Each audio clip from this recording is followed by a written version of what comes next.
ঢাকা ভর্তি পিঠা আর হাঁড়ি ভর্তি মাংস রান্না করলাম। হ্যালো বন্ধুরা, আসসালামু আলাইকুম। সবার কি অবস্থা? আশা করি সবাই ভালো আছেন। আলহামদুলিল্লাহ আমরাও অনেকটা ভালো আছি। আবার চলে আসছি আমার রান্নাঘরে রান্না করতে। আজকে কি রান্না করব জানেন? মাংস রান্না করব আর সাথে পিঠা করব। আসলে এর আগে আমি ভিডিও দিয়েছিলাম, তো অনেকে আমাকে জিজ্ঞাসা করছিলেন যে আপু আপনি কী পিঠা বানাবেন। আসলে মাংসর সাথে কী পিঠা বানায় আপনারাই বলেন তো। আজকে আমি সাতপুতি পিঠা বানাবো, তাই আমি সকালবেলা ঘুম থেকে উঠে আটাগুলো ঠিক করে চেড়ে নিয়েছিলাম। তারপরে এই তো সব কাটা বাছা করে আমার রান্নাঘরে মাটির হাঁড়িতে রান্না করতে চলে আসলাম। এই রান্নাটা কিন্তু সবারই বেশ পছন্দের, আমারও বেশ ভালো লাগে, কারণ এই খাবারটা গ্রামের মানুষ না, শহরের মানুষ না, সব মানুষই খায়।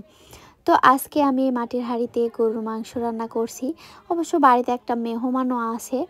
তো এই গরুর মাংস আলু দিয়ে একটু ঝোল করব, আর সাথে সাতপুতি পিঠা মানে চিতই পিঠা। অনেকে অনেকভাবেই চিনেন, কেউ সাতপুতি বলে, কেউ চিতই বলে, কেউ কাচি ঠুকানো পিঠে বলে। তো যে যার গ্রামে যে যার মতো মানে বলে। আসলে আমরা গ্রামের মানুষ, আমরা হলো সাতপুতি পিঠা বলে থাকি। তো এদিকে আমার মাংস রান্না করা শুরু হয়ে গেছে। আমার মাংসর কালারটা কেমন হয়েছে অবশ্যই কিন্তু কমেন্টে জানাবেন। আমরা ভাই গ্রামের মানুষ, আলু না ছাড়া আমাদের চলে না। তো এক গাবলা আলু ঢেলে দিলাম। এই আলু দিয়েই কিন্তু সাতপুতি পিঠা আরও বেশ ভালো লাগবে। আর হ্যাঁ, অনেকে বলেন যে আপু আপনি রান্নার শেষে একটা মশলা দেন, কি মশলা দেন একটু জানাবেন তো। আসলে এই মশলা হলো আমি ধনিয়া, জিরা আর গরম মশলা আলাদাভাবে ভেজে নিই, তারপরে সেটাই গুঁড়ি করে আমি এই মাংসর ওপরে দিয়ে দিই। তাই সেই কালারটাই অসাধারণ হয়। আর এই রান্নার শেষে কিন্তু এই ধনে জিরার গুঁড়া না দিলে কখনো হয়ই না। আর মাংসটা কম ছিল, একটু চর্বি বেশি ছিল।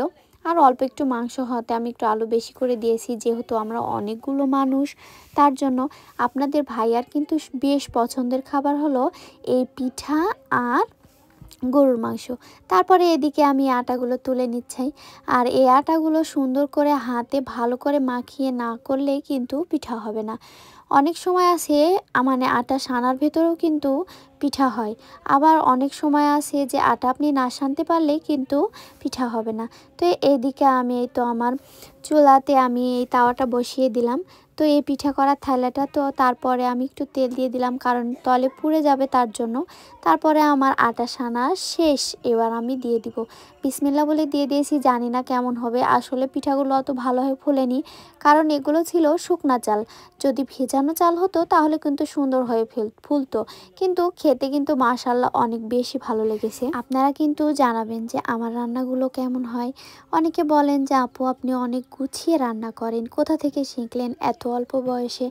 আসলে পরিস্থিতি যখন সামনে দাঁড়ায় তখন সব কিছুই শিখে নিতে হয়। তারপর এতগুলো পিঠা করা আমার শেষ।